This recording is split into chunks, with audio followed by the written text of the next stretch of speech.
Let's continue with our story of the Lorax. So we are trying to meet Mr. Once-ler, who lives here in this dank building feeling cold and peeps out once in a while through the windows. And here is a kid that wants to ask the Once-ler about the Lorax. On the end of a rope he lets down a tin pail, and you have to toss in 15 cents and a nail and the shell of a great-great-great-grandfather snail. So here is the rope and here is the bucket, and you will not be able to meet the Once-ler unless you pay this price of 15 cents and a nail and the shell of a great-great-great-grandfather snail. That's what the Once-ler wants. So here is a smart kid who is brought all these things because he knows that's what is needed to talk to the Once-ler, to even get close. And Once-ler may say about the Lorax, if you pay, right? So the Once-ler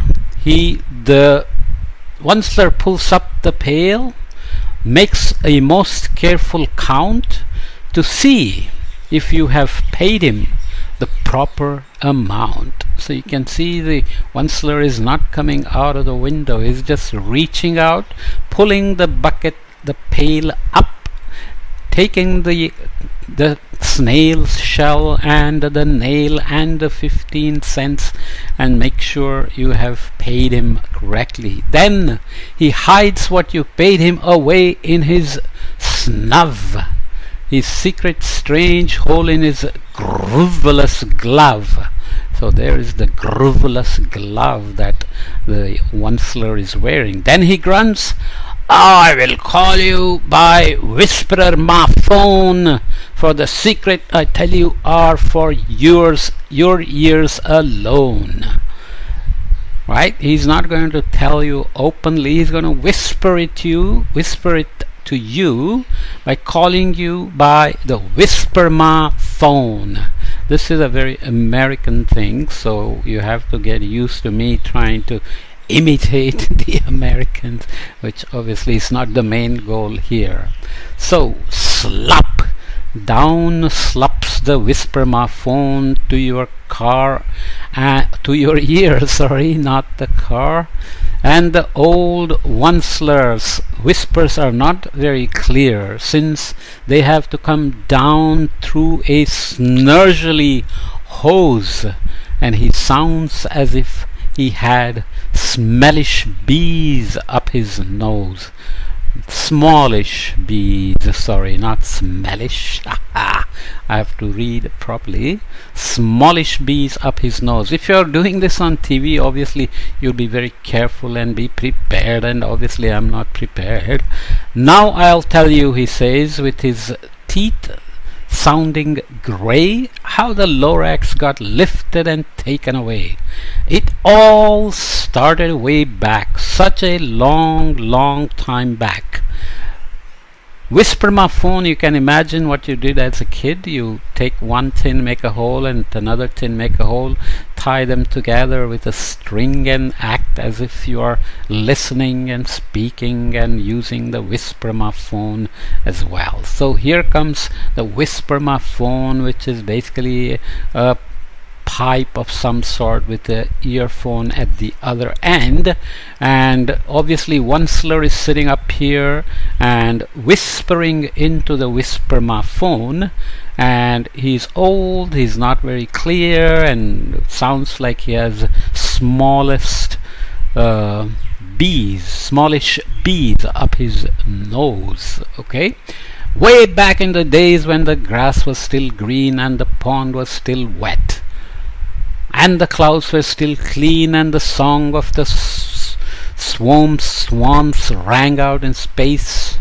One morning I came to this glorious place, and I first saw the trees, the Truffula trees, the bright-colored tufts of the Truffula trees, mile after mile in the fresh morning breeze.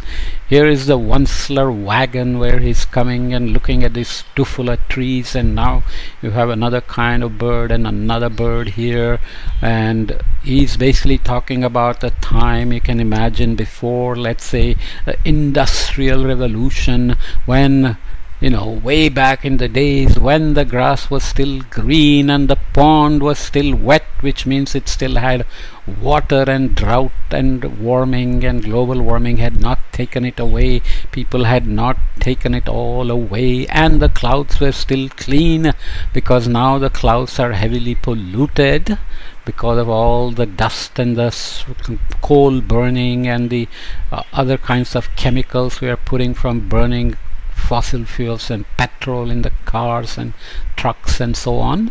And the song of the swarmy swans rang out in space because there were a lot of birds around, but now with cutting down trees and building cities, we have driven away the birds, or they have gone missing or extinct in some cases. One morning I came to this glorious place and I first saw the trees, the Truffula trees, the bright colored tufts of the Truffula trees. You can see the tufts here with bright colors, red and yellow and orange and so on. The bright colored tufts of the Truffula trees, mile after mile in the fresh morning breeze. So it's not the bad smell of the grickle grass anymore. He remembers the time when it was all clean. Okay, here is a nice forest with the wet water and the nice happy bird, and the happy bird singing there, and Truffula trees with all their purple and red and pink and yellow and orange colors, and some greens here that are not, maybe they are Truffula trees peeking out over the hill here and so on. And there is a clean cloud, like clouds used to be from the days that Once-ler remembered while he was traveling around in his wagon. Okay, so we'll come back and continue this story and listen more to the Once-ler talking through the whispermaphone and telling us the story about once in a time when Lorax was spotted by the Once-ler. Okay, see you in the next podcast.